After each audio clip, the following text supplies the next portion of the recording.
Why wait to earn the degree you deserve? You have the experience, you have the knowledge. Now's the time to get the credit for the work you've done and earn the recognition you deserve by starting your comeback at Purdue Global.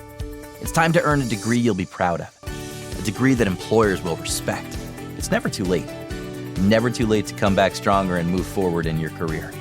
Start your comeback today at purdueglobal.edu. Purdue's online university for working adults.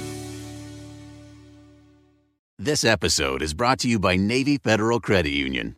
It's a special thing to be a member of Navy Federal because they are a member-owned, not-for-profit credit union that invests in its members with amazing rates and low fees. That's why members could earn and save more every year. Plus, they serve all branches of the armed forces, veterans, and their families. So if you're interested in becoming a member, learn more at NavyFederal.org. At Navy Federal Credit Union, our members are the mission. Insured by NCUA. Episode 346, How to Put Good Money Decisions on Autopilot. Welcome to the Frugal Friends podcast, where you'll learn to save money, embrace simplicity, and live a richer life. Here are your hosts, Jen and Jill.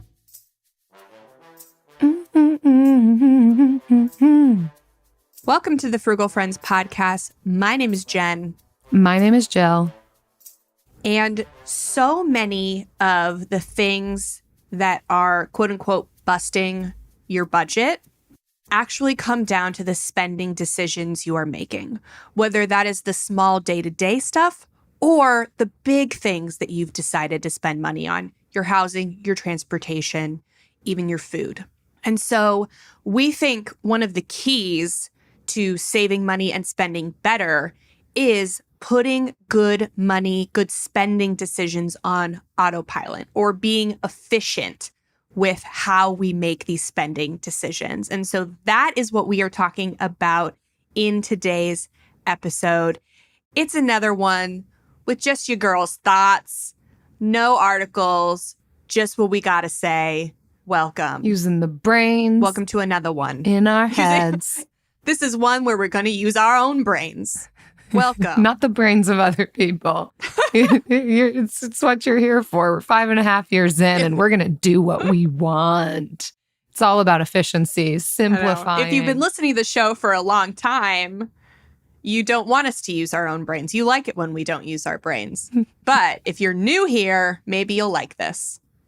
We'll see. This episode is brought to you and us by pilots, autopilots, pilot episodes, pilot gas stations, helmsmen, plane pilots, the real leaders of important tasks. And speaking of leaders in their own spaces, shout out to Matt's Flights, who puts out a daily newsletter updating you on flight deals.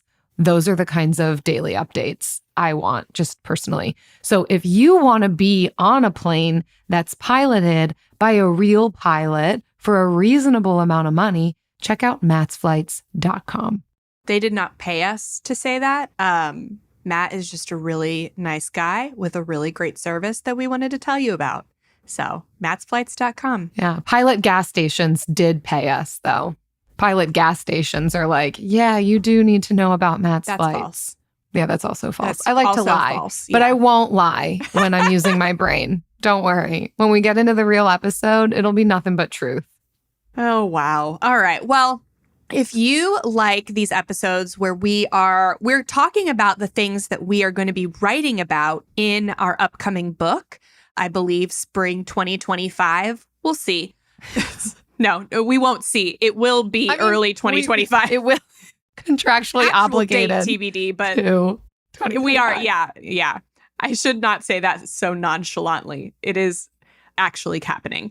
But we've done a few other episodes like this where we are kind of not spitballing, but we wanted to actually have on record episodes where we are talking about the things that we're sharing in the book, because we thought we probably owe that to the community.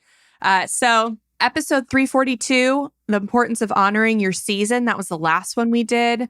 Episode 337, how to adopt a frugal mindset. and episode 330, what is the radical middle and how to live it. Those are a few of the ones that we have done that we are just the two of us talking about what we have been sharing on other podcasts, on stages, in front of, small groups of people at parties, and talking about Where there might be a stage. all of that, where there might be a stage.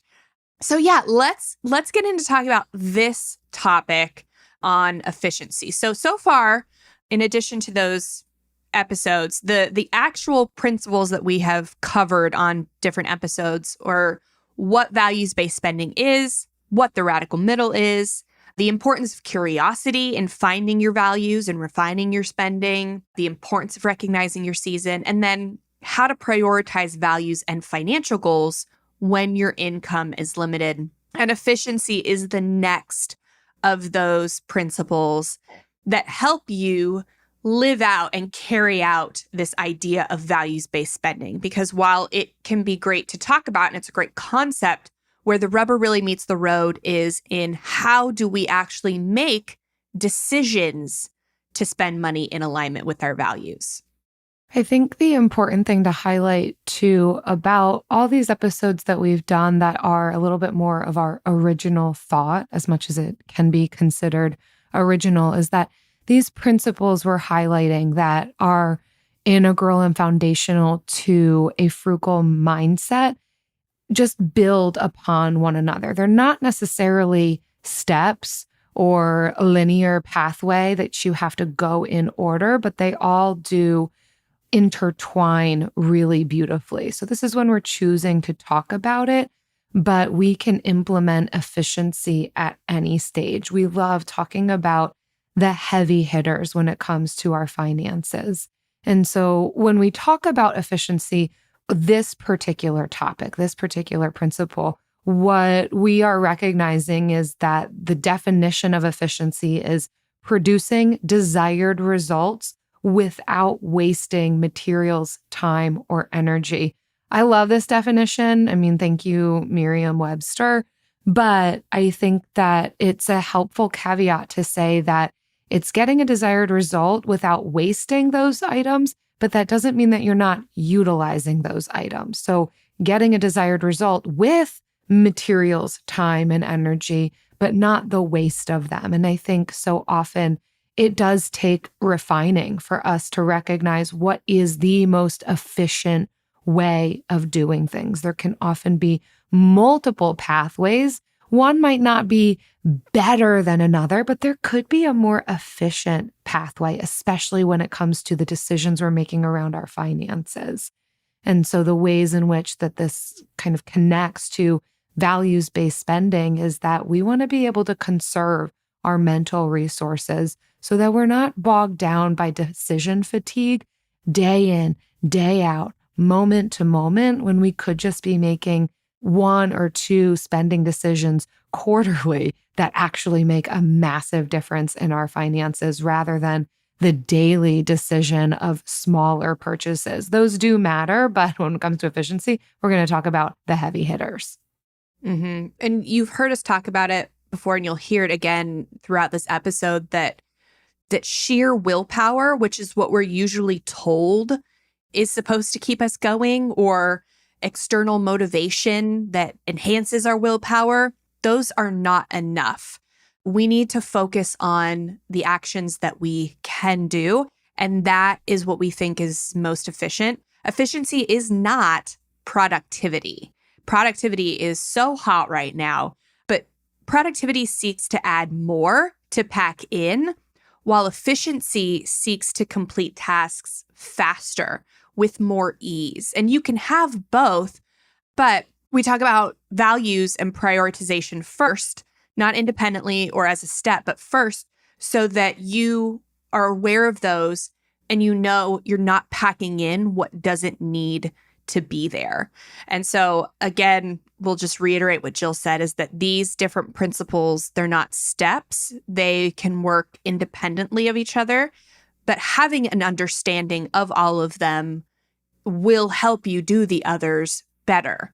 But we try to put them in an order to where you can best understand them by reading or listening to the prior principles. And that's a key reason why prioritization comes before efficiency. Because I think I heard somebody once say that action is not the goal, like to take action to do the next right thing. Like that sounds great in theory, but you have to know if you're taking action in the right direction. That's the first thing, is making sure that the direction is appropriate. And then you can determine the action based on your season and focus on efforts that you can control to get there. To me, the goal of efficiency is less work, less time, energy exerted, maybe more time for relaxation, if we're going to be honest, or whatever you want to do with that margin. Yeah, whereas we are honest. Productivity is how can you get the most done so that you can do more. And I like efficiency better for a lot of reasons. So, amen. When it comes to our money, different ways of developing this efficiency mindset, leaning into this principle, we're going to want to look at automating first. Automating everything. I mean, why need to tether yourself to needing to remember certain due dates and deadlines and doing the actual manual work? We can automate everything as often as you can. This can include saving, investing, your bills, even your variable bills. When it comes to your electric or your water, most companies have an opportunity for you to automate bill pay. It doesn't mean that you can't have your sights on it and know what it is that you're spending or have an alert when that bill gets higher than a certain amount, and you're going to need to be needing to do some manual things if it is an unexpected higher cost, but you can still automate all of these things. And then it takes out some of that temptation that could be there to not save on any given month or just forget investing, whether it's a simple mistake of forgetting or an intentional error in choosing not to because you just want to go to brunch every weekend. I don't know. Speaking for myself. Brunch is fun. But so we hear automation, we almost gloss over it because it's on every single list of what to do with your finances, right? And we're like, okay, yeah, automate it. I've heard it before. But in addition to automating what you already have automated, like maybe your car payment, your mortgage, your rent, what have you, look at ways to get creative, cultivating that mindset of creativity again, ways to get creative in automation. So one, this isn't financial, but for me, I want to drink more water and I will not remember to drink more water.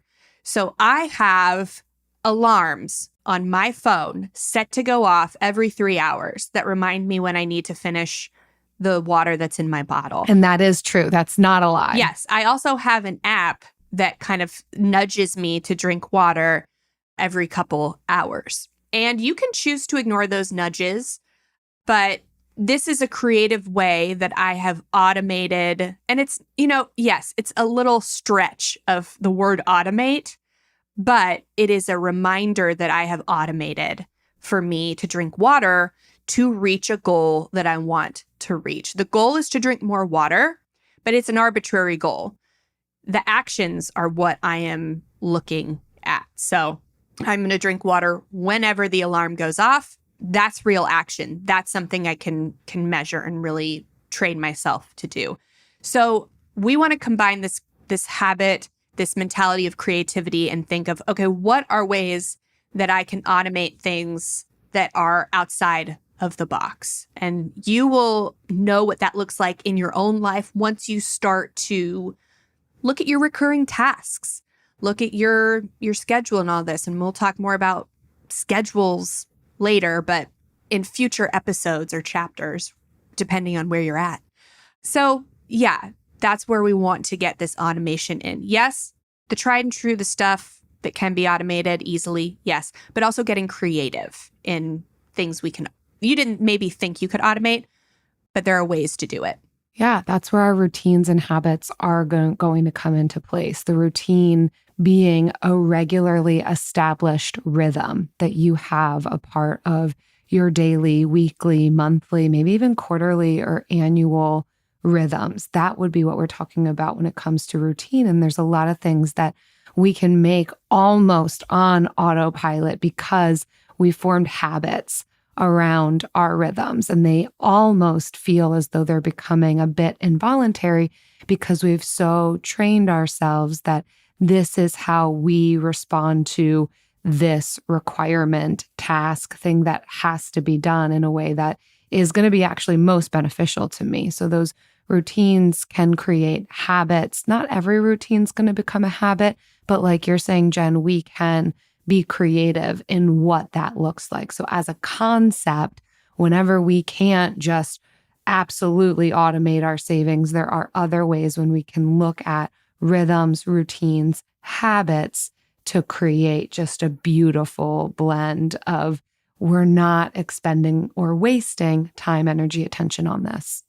Yeah. So like the water is the routine or the habit, and the alarm is the automation. And so for things you can't automate, then you have to have these cognizant routines that hopefully will turn into habits, but you can start those routines with something automated. AI might be the most important new computer technology ever. It's storming every industry, and literally billions of dollars are being invested. So buckle up. The problem is that AI needs a lot of speed and processing power. So how do you compete without costs spiraling out of control? It's time to upgrade to the next generation of the cloud, Oracle Cloud Infrastructure, or OCI. OCI is a single platform for your infrastructure, database, application development, and AI needs.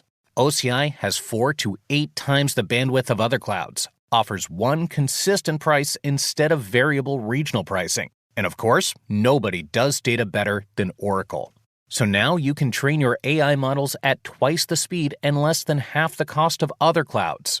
If you want to do more and spend less, like Uber, 8x8, and Databricks Mosaic, take a free test drive of OCI at oracle.com/strategic. That's oracle.com/strategic.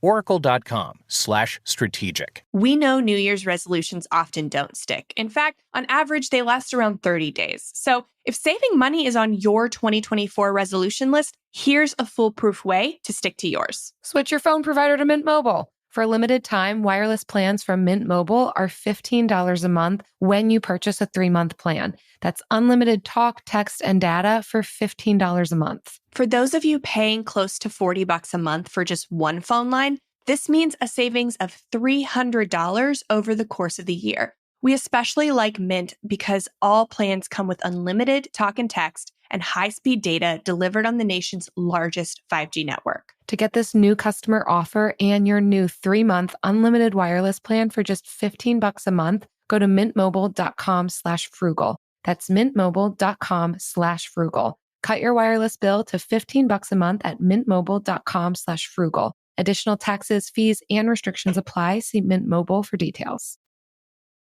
All right, so how do we know which routines to adopt, especially for our finances? So in life, creating routines for anything that doesn't require critical thinking is a good rule of thumb. You can create, routines, keep your mind in autopilot, hopefully. There does take a little bit of cognizant effort. That's why it's not a habit. That's the difference.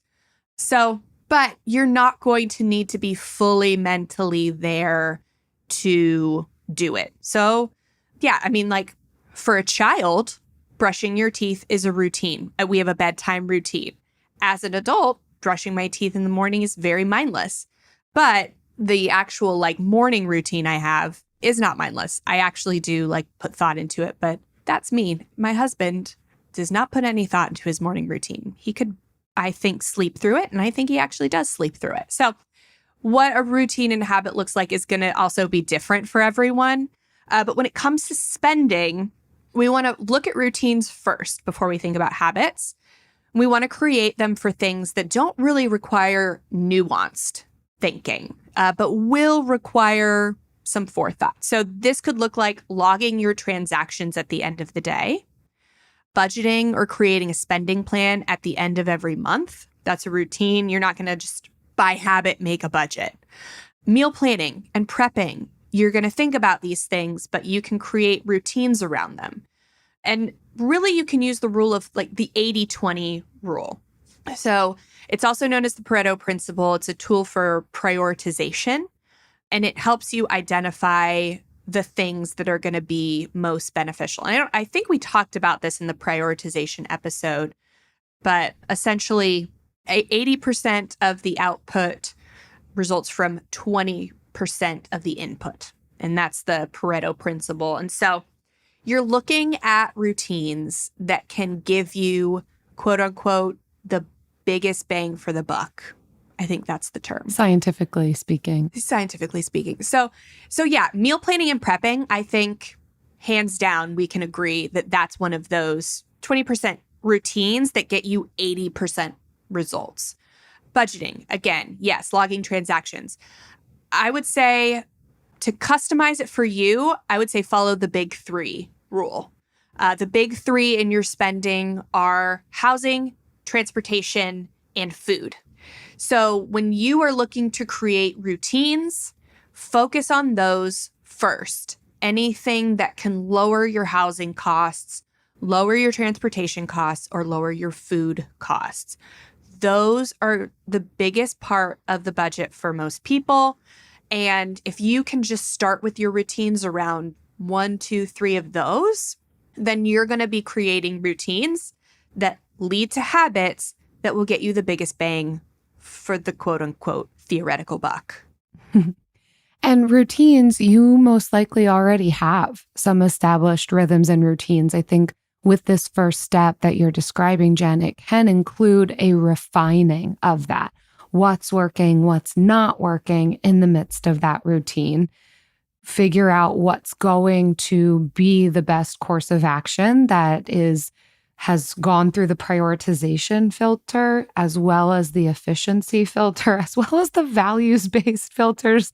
Put on all the filters. So many filters. Yes, we like it, especially when they can be easily adopted and practiced. That's the thing too. Mm-hmm. We don't have to be perfect at all of this, and you can decide what's the most important filter, but they all blend together well. So it's not like you've got 8 sunglasses on to be able to see this thing clearly. It's the different questions you're going to be asking yourself. And then that's going to lead into greater refinement of habits that correlate to those rhythms and routines. And this is where creativity comes into play, and even stacking. We can have multiple habits playing into any one routine that we have. So we want to have a good understanding of what those rhythms and routines are, then look at what habits can I be building around this that are going to help me. So you've given examples already, Jen, of teeth brushing and water drinking. I know you've talked on previous episodes too about how you will stack by brushing your teeth and tracking your expenses for the day. It's something easily that you could do on your phone, and kind of baking it into what is already happening in my day. That's efficiency. Some might call it productivity, and maybe it's a little bit of both because you are getting a lot done. But at the end of the day, it's so that you do free up time, not just to do more, but to do less. And we love that. So you want to go back to some of those prioritization questions, apply it here. What habit can I create now that are going to make other things easier or unnecessary later? And it, of course, can be baked into all of the other examples you just gave of logging transactions, budgeting, meal planning, prepping. What habits can I put around my meal planning, shopping, prepping that's going to be a representation of 20% of my effort, but give me 80% of my output? Yeah. And yes, again, productivity and efficiency can be intertwined, but they are not the same. And so we always want to make sure we're being efficient and not just productive for the sake of productivity. But something in like the stacking, so tracking your transactions while you're brushing your teeth, the actual start of that action can become a habit, even if the tracking of the transactions is still something you have to put like some mental thought into. It still has to be a routine. I start with my credit card, and then I start with my debit card, and then I go to my spouse's, so that's the routine of tracking the transaction.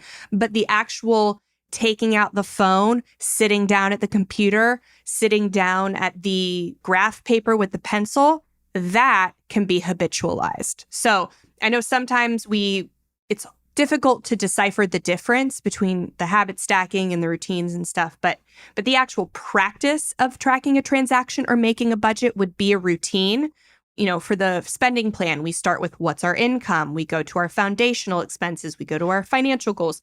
That's the routine. Sitting down to do the action, getting over that something at rest stays at rest, something in motion stays in motion, going from rest to motion, that's what we want to habitualize.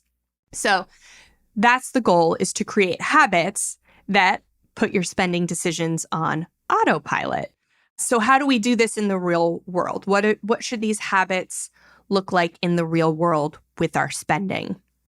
And so this could look like when you are about to make an impulse decision, you just stop for 30 seconds and you have an awkward pause, before putting something in your cart.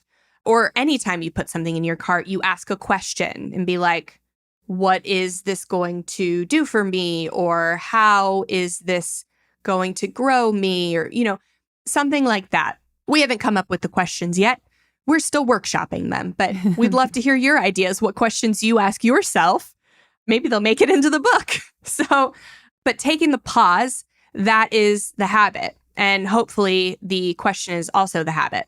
Or having the habit of, when you're online shopping, instead of instantly buying, putting something in the cart for 30 days before buying it. That's a habit that you can build. When you're in the grocery store, we have the routine of making a grocery list, and we can habitualize the action of starting it. And then when we're actually grocery shopping, it's not going to be a habit to stick to your grocery list. I'm sorry. But the way you grocery shop can become habit. We either avoid the aisles that we are most prone to impulse on, or we can make a habit of doing our shopping on an app so that we don't even enter a store to make impulse buys. So you've got to look at your life. Where am I prone to impulse spend? And this is where that 90-day transaction inventory can come in clutch. Where am I prone to impulse spending or spending outside of my values? And how can I break up that trigger, break up that cue so that I can create a routine that is better? Can I create a habit that grows me instead of mindless habits that just suck the money out of you and you don't even realize it's being drained? And you may have some habits that are great. They don't need to be shifted, and others that do need to be shifted, but being mindful and aware of any habit that we want to break, we are going to need to replace it with something else aimed at the desired outcome that we want to see. And so I love what you're highlighting here, Jen, that it doesn't have to be everything all at once, but look at where are you experiencing the most hemorrhaging of finances or spending or decisions that you don't even remember making, and somehow there's boxes showing up at your door. That's going to be a great place to tackle. That's another efficiency and prioritization topic, because you don't want to start where maybe someone else is starting if you're fine in that area. If you're doing stellar at meal prepping and cooking, but it's not so great when you're scrolling shopping sites in the middle of the night, then that's where you want to begin. So figure out what it is going to be for you. Implement your own creativity with this principle of efficiency in mind, with this concept that just being busy is not an indicator that you are doing well with things. You don't even have to spend a lot of time on this. Just being smart, intentional, wise about the rhythms you're looking at, the habits you are breaking and forming or shifting, and the impact that that's going to have on your finances in the short term and long term. Yes. So one last thing that I wanted to touch on is we always are making habits.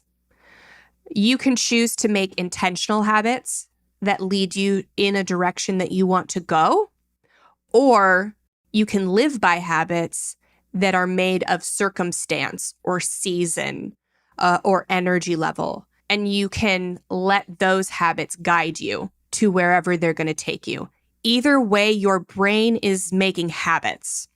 So we've talked a lot about making habits, but how do you break the habits that your mind has created? And I love to follow James Clear's Atomic Habits, his very easy 4-step model for making and breaking. And so the best way to break a habit is to replace it with a good one.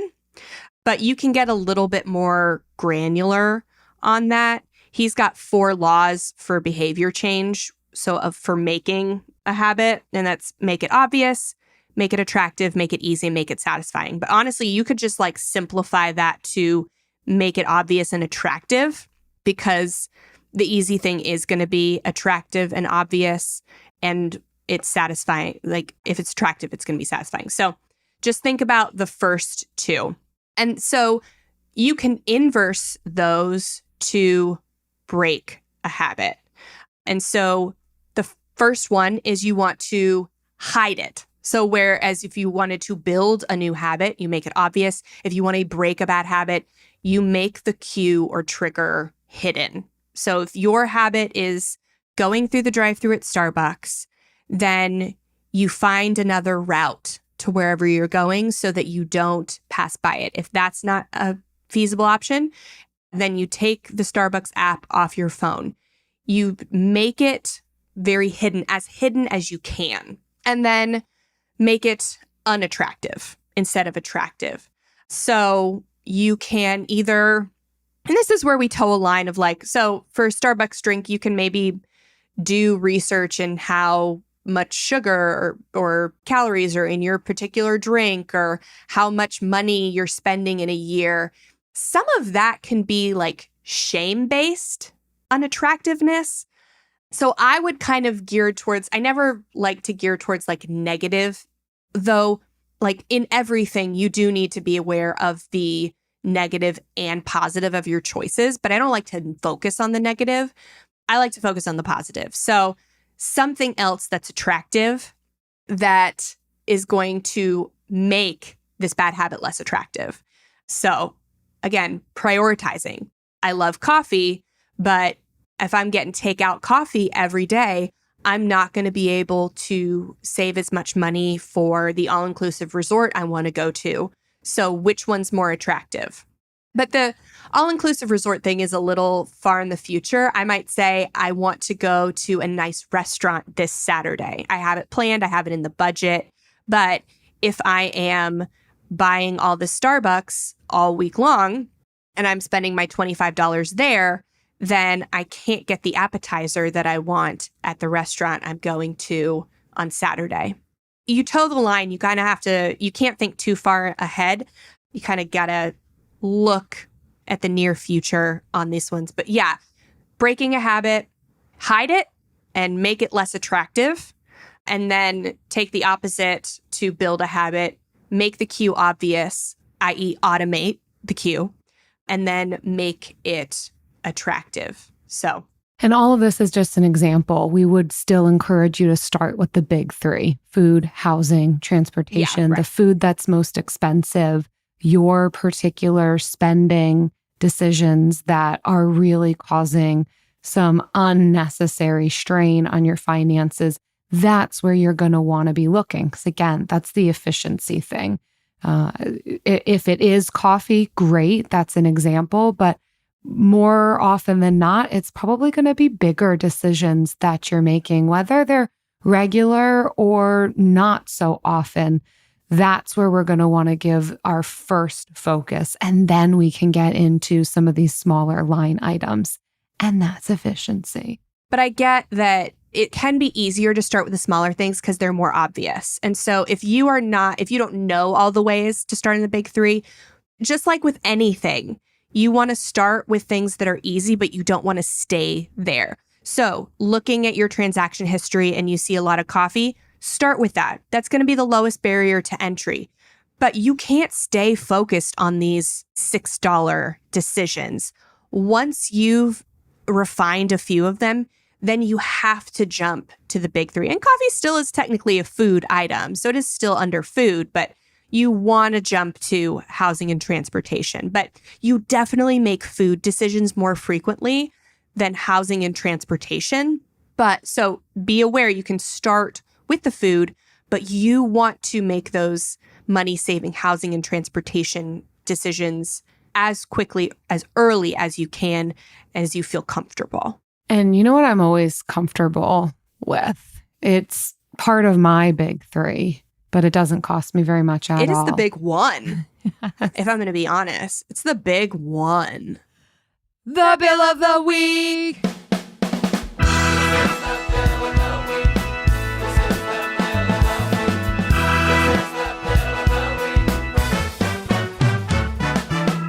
That's right. It's time for the best minute of your entire week. Maybe a baby was born and his name is William. Maybe you paid off your mortgage. Maybe your car died and you're happy to not have to pay that bill anymore. Duck bills, Buffalo Bills, Bill Clinton. This is the bill of the week. Hi, Jill and Jen. My bill of the week is that my husband and I recently went to a gala event to support a local nonprofit organization that donates to schools. And during the live auction, there was a pro sports fan weekend getaway package that started at $2,300. And my husband, being the sports enthusiast that he is, thought it would be funny to throw his paddle up, not thinking he was going to win, but he accidentally did. So we now have an unexpected bill to go on this trip. And I wanted to especially thank you for your travel hacks episode, because I will be using as many as I can to reduce the cost of this weekend getaway. All right. Thanks for all you do. Have a good day.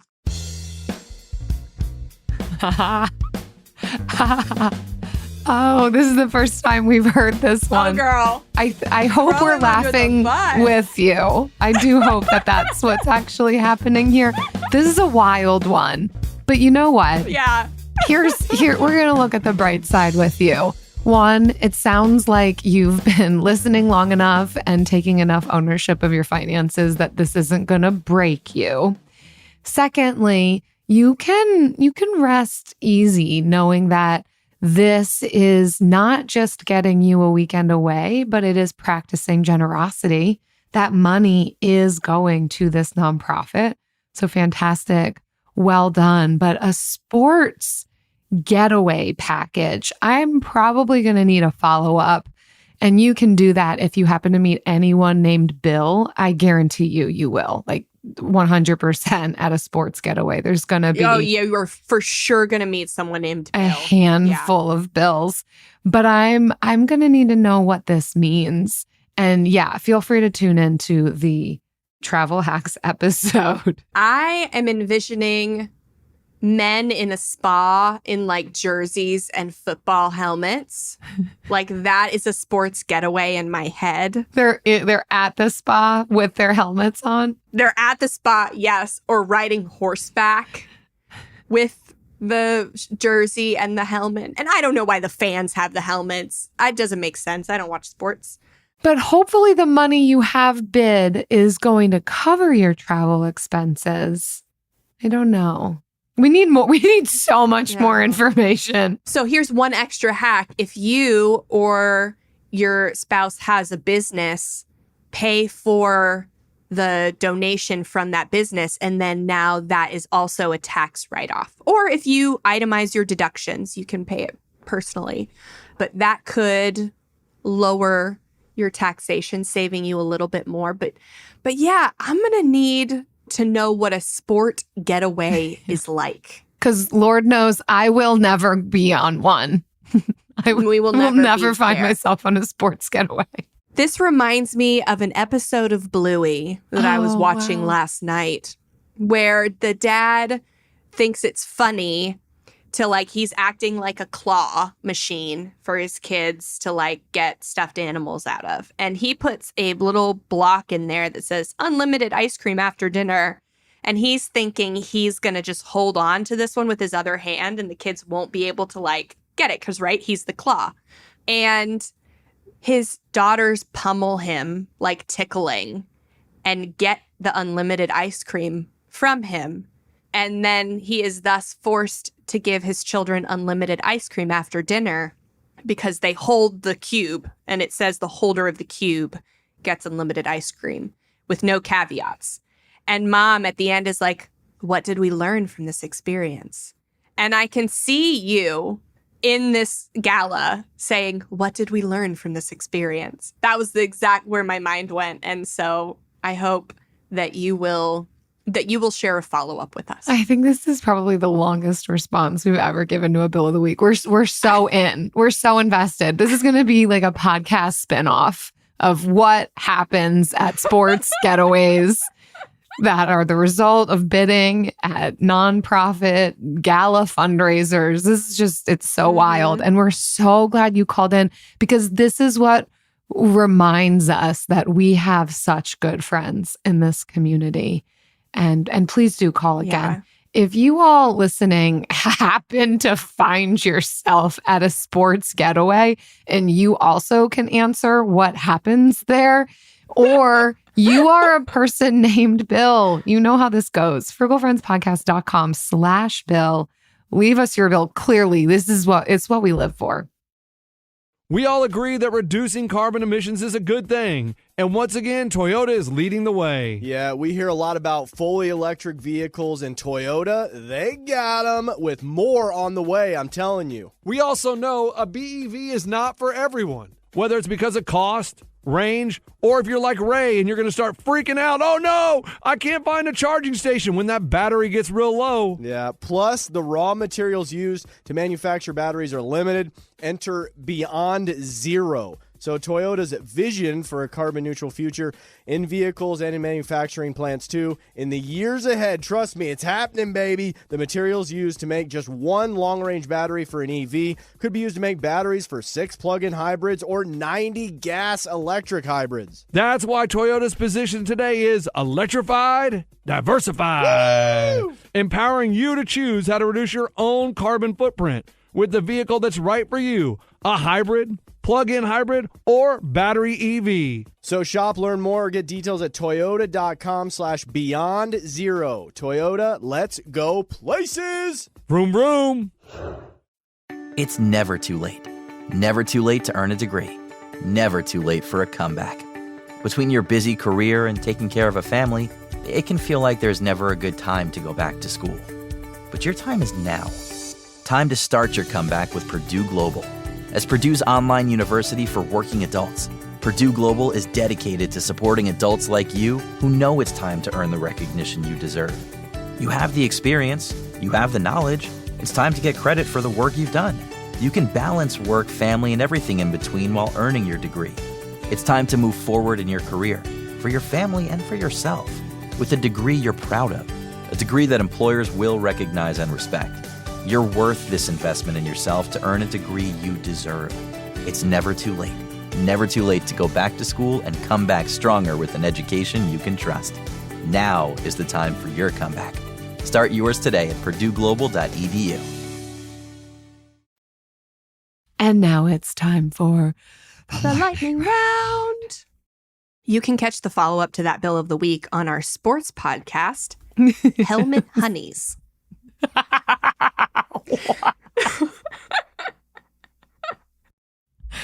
Oh, I don't hate it. A long time to think of. I definitely don't hate it. We are, and the cover art is us in helmets and jerseys, in a spa. That's it. That's the cover art. I think my head would be hot, spin-off. but I would do it. I'd do it for the fans. Yeah. Okay. All right.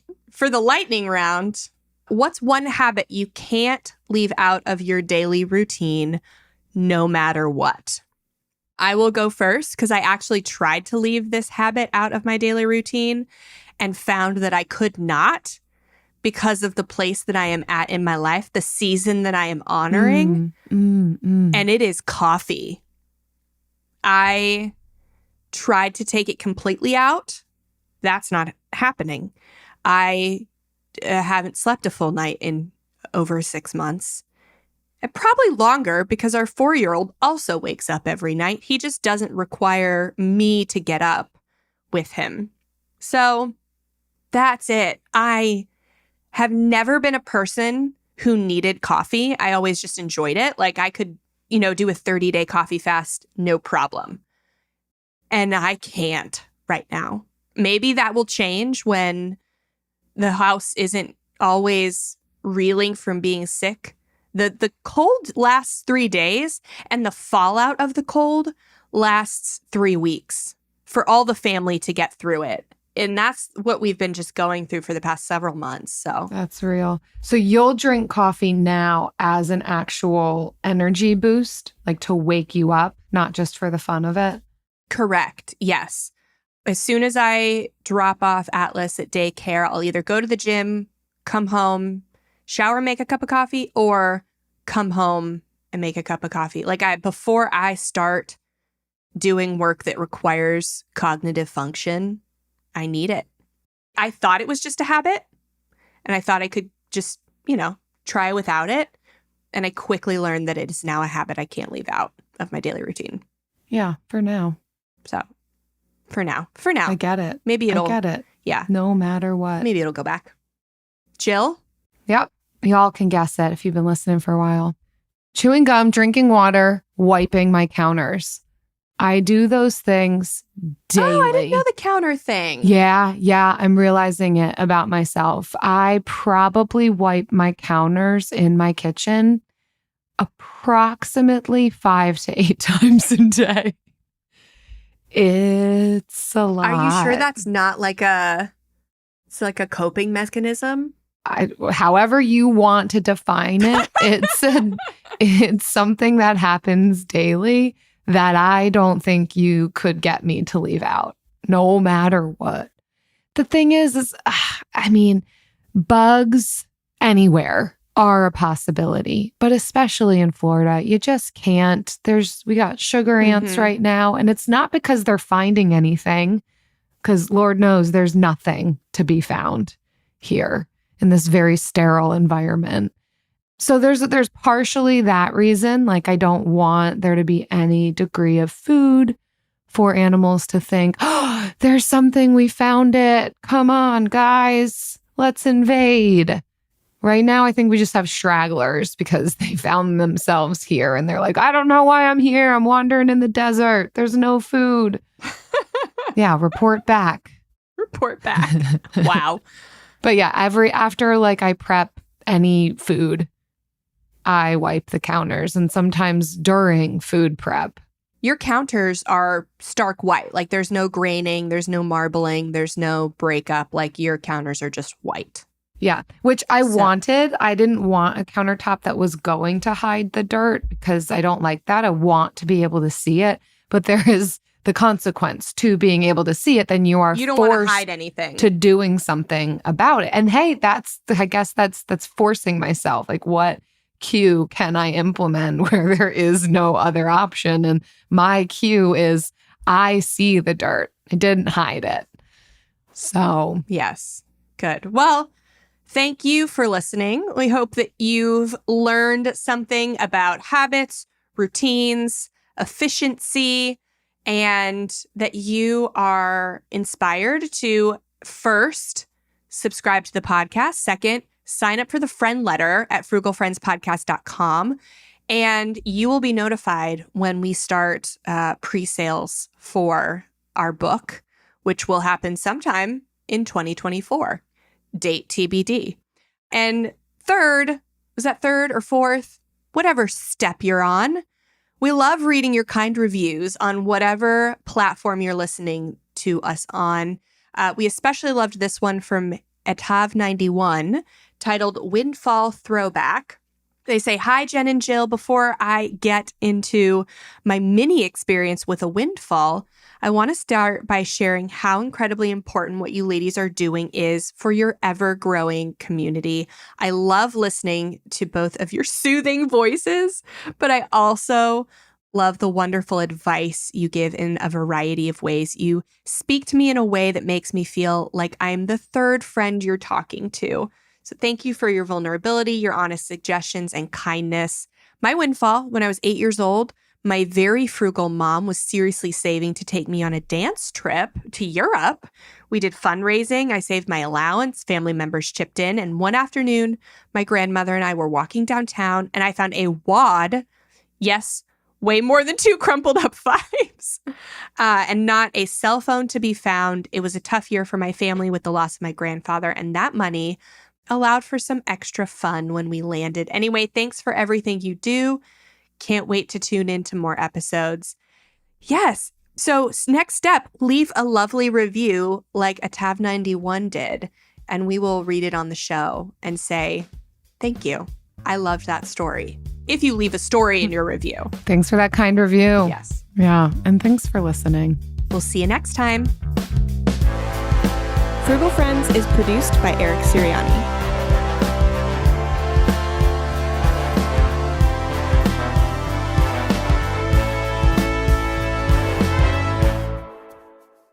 We are getting to a place where I think there's going to be a lot of episodes coming out where people hear Jen's alarm and you're going to know that the exact time we're recording every day. It's the reminder to go pick up our son. And if it's in there, then you know we're recording at 2:20. I know, but if they're not, they probably are cut out, but that's the only alarm I have noise on. I don't even have a ringer. My phone is always on silent. My alarms are always vibrate, but that is the one alarm because I need other people to know that something has happened. And it's not, that's a shift true. has happened. That's more important than your reminder to drink water. Yeah, it is. It is actually because I will get in trouble. I can be dehydrated and still pick him up.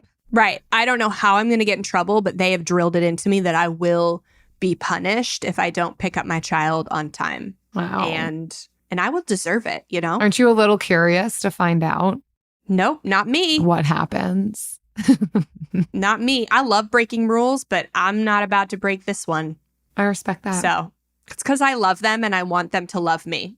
Oh, good point. That's important. Yep. Yeah. All right, go get your son. All right. Bye. With the best all-inclusive vacation deals to Mexico and the Caribbean, booking your getaway with Cheap Caribbean Vacations means you have more freedom to do your deal. Whether you want to enjoy snorkeling, endless margaritas, and more, or simply soak up the sun and sand in a tropical paradise, Cheap Caribbean Vacations has your deal for that. Plan and book the exact getaway you want at exactly the right price for you by using our exclusive budget beach finder, or find a featured all-inclusive package and do your deal at cheapcaribbean.com. Bring home Napoleon. Destiny has brought me here. The action epic from acclaimed director Ridley Scott. What is your name? Napoleon. You are the greatest leader in the history of the world. Witness the rise. You are nothing without me. Of the legend. Starring Academy Award winner Joaquin Phoenix and Vanessa Kirby. I'm the first to admit when I make a mistake. I simply never do. Napoleon. Buy or rent on digital now. Rated R.